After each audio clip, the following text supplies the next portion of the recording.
India Sri Lanka മൂന്നാം twenty മത്സരം ഇന്ന് തിരുവനന്തപുരത്ത് കാര്യവട്ടം ഗ്രീൻഫീൽഡ് സ്റ്റേഡിയത്തിൽ രാത്രി 7 മുതലാണ് മത്സരം. ആദ്യ 2 കളിയും ജയിച്ച ഇന്ത്യ പരമ്പര ലക്ഷ്യമിട്ടാണ് ഇറങ്ങുക. ഗ്രീൻഫീൽഡിൽ നിന്ന് ജയേഷ് പുക്കോട്ടൂർ നമുക്കൊപ്പം. Good morning Jayesh Pukkottoor. അങ്ങനെ ആ കാത്തിരിപ്പ് അവസാനിക്കുകയാണ്. ടിക്കറ്റുകളൊക്കെ വിറ്റുപോയോ? ആരാധകരൊക്കെ എത്രത്തോളം ആവേശത്തിലാണ്? Good morning Sujaya. ഞാനിപ്പോൾ ഇതാ കാര്യവട്ടം ഗ്രീൻഫീൽഡ് സ്റ്റേഡിയത്തിൽ തന്നെയാണുള്ളത്. നമ്മളെ സ്വാഗതം ചെയ്യുന്നത് വെൽക്കം വേൾഡ് ചാമ്പ്യൻസ് എന്നെഴുതിയ KCAയുടെ ഒരു കൂറ്റൻ ബോർഡാണ്. നമുക്കറിയാം, ലോക ചാമ്പ്യന്മാരായ ശേഷമാണ് ഇന്ത്യൻ ടീം കളിക്കുന്ന ആദ്യത്തെ പരമ്പര കൂടിയാണിത്. വിശാഖപട്ടണത്ത് നടന്ന ആദ്യ 2 മത്സരങ്ങളും വിജയിച്ച ഇന്ത്യ കാര്യവട്ടത്ത് തിരുവനന്തപുരത്ത് ആദ്യത്തെ മത്സരം തന്നെ വിജയിച്ചുകൊണ്ട് പരമ്പര സ്വന്തമാക്കാനുള്ളത് തന്നെയായിരിക്കും മത്സരം തുടങ്ങുക.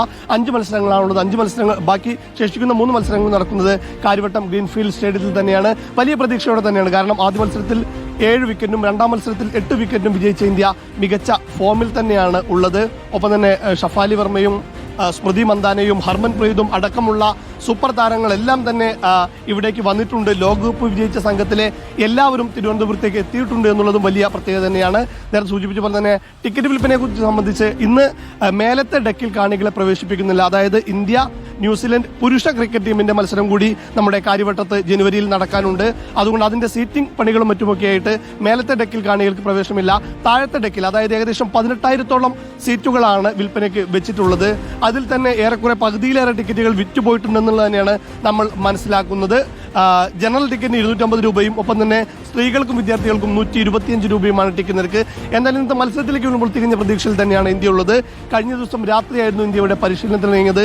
അത് ഇന്ത്യൻ പരിശീലകൻ അമോൽ മജുംദർ പ്രത്യേകിച്ച് എടുത്തു പറയുകയും ചെയ്തു.